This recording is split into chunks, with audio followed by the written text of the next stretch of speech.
في حلقة جديدة ضمن سلسلة ميد سبورت حصاد منتصف الأسبوع، والبداية بعرض أبرز العناوين. ريال مدريد يتهم الفيفا بجريمة قتل، مبابي يهاجم الخليفي ويكشف من أنقذه من سطوته، وهذا سر القميص الذي كشف عنه مؤخرا مع فرنسا. أليغري يقاضي يوفنتوس، تأهل تاريخي لفلسطين في تصفيات المونديال. كاسيميرو مالك لناد جديد. النصر يتعاقد مع أسطورة الريال. رسميا 8 لاعبين جدد يغادرون ليفربول. فليك يقترب من أولى صفقاته مع برشلونة. اليونايتد ينقض على نجم الميرينجي. الهلال السعودي يزاحم مانشستر سيتي على نجم السامبا. صراع فرنسي إسباني على مهاجم السيتي. مدافع المغرب تحت أنظار الروخي بلانكوس. عرض ضخم من النصر لضم زميل رونالدو، والمزيد فابقوا معنا. وأرقام. بتصويت الجماهير حصد المصري صلاح جائزة أفضل لاعب في ليفربول بالموسم المنقضي، وبعد التتويج بلقبه ال15 هيمن ريال مدريد على جوائز الأفضل في دوري الأبطال والتشكيلة المثالية، فتوج فينيسيوس بجائزة أفضل لاعب، بيلينغهام أفضل صاعد، وفالفيردي بجائزة أفضل هدف عن هدفه في مرمى مانشستر سيتي بذهاب ربع النهائي، فيما ضمت التشكيلة المثالية 4 لاعبين وهم روديغر، كارفاخال، بيلينغهام وفينيسيوس. أما دورتموند الوصيف فظهر ب4 أسماء هو الآخر، بحضور كوبل، ماتسن، هوميلز وسابيتزر، وتقاسمت 3 فرق المراكز المتبقية بتواجد فودين، هاري كين وفيتينيا. ننتقل لعرض بعض الأرقام البارزة من الجولة الدولية، فبعد تقديمه لتمريرتين حاسمتين في فوز فرنسا وديا على لوكسمبورغ، وصل مبابي إلى 27 تمريرة حاسمة بقميص الديوك، ليتفوق بتمريرة على زيدان وهنري، ولا يتفوق على مبابي آخر 50 عام سوى غريزمان الذي قدم 30 تمريرة حاسمة.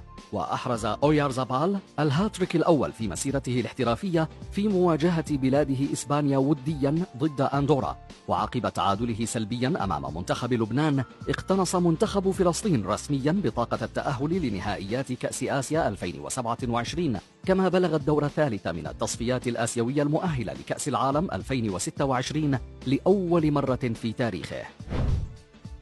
جدل. في أعقاب قرار يوفنتوس بإقالة أليغري قبل عام من نهاية عقده بمبرر سوء سلوكه خلال نهائي كأس إيطاليا تجاه المدير الرياضي كريستيان جون تولي ومدير صحيفة توتو سبورت، قرر المدرب الإيطالي مقاضاة لبيانكونيري ويعتزم الطعن أمام محكمة العمل بإقالته التي يرى أنها كانت لأسباب غير قانونية. هذا ووجه الفرنسي مبابي اتهاما مبطنا لناصر الخليفي، مشيرا إلى أن الأخير كان ينوي تجميده كما فعل مع رابيو سابقا بعد رفضه التجديد، حيث صرح كيليان بالقول: لقد تعاملوا معي بعنف شديد وقيل لي في وجهي لن تلعب مجددا، ولكن إنريكي وكامبوس أنقذاني، لولا هذا الثنائي لما نزلت إلى أرض الملعب، هذه هي الحقيقة. وفي إنجلترا تقرر استمرار تقنية الفار في الموسم المقبل للبريمير ليج بعدما أفرز تصويت أندية المسابقة عن رفض قاطع لمقترح وولفرهامبتون بإلغاء العمل بها، حيث صوت 19 ناديا بالرفض مقابل صوت وحيد داعم للمقترح وهو صوت وولفرهامبتون. إلى إسبانيا، فوفقا لشبكة ريليفو يعارض ريال مدريد شكل كأس العالم للأندية الجديد، ويرى أن أجندة الموسم المقبل مع البطولة ستقتل اللاعبين، حيث سيبدأ الموسم في 14 من أغسطس بالسوبر الأوروبي، وإذا واصل الفريق وذهب إلى نهائي كأس العالم للأندية فسينتهي الموسم في 13 من يوليو 2025، ما يعني أنه سيلعب لمدة 11 شهرا بدون راحة. منوعات. بشكل رسمي أعلن تشيلسي تعاقده مع الإيطالي ماريسكا كمدرب للفريق، وأعلن نابولي تعاقده مع كونتي، وتعاقد النصر مع أسطورة ريال مدريد فرناندو هييرو ليكون مديرا رياضيا للنادي، بينما أعلنت شركة أوكتري المستحوذة على ملكية إنتر ميلانو تعيين ماروتا رئيسا للفريق خلفا لستيفن تشانغ الذي غادر النادي بعد استحواذ الشركة الجديدة عليه.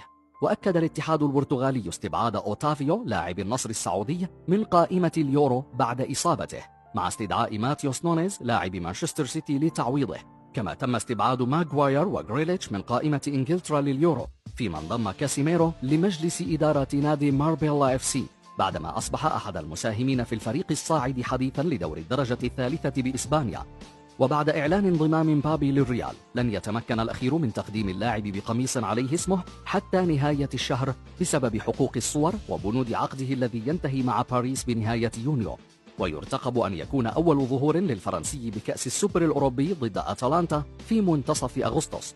وعلى ذكر مبابي، أوضحت إذاعة كادينا كوبي أن عقده مع الملكي يتضمن شرطا جزائيا يبلغ مليار يورو، كما أثار اللاعب جدلا واسعا بعدما سجل مؤخرا لفرنسا في شباك لوكسمبورغ ليقوم برفع قميصه كاشفا عن صورة شخص أشار إليه وكتب عليها "ارقد بسلام", كما بدت عليه علامات الحزن، قبل أن تؤكد العديد من التقارير أن الصورة لأحد أصدقائه المقربين يدعى أليكس وتوفي مؤخرا.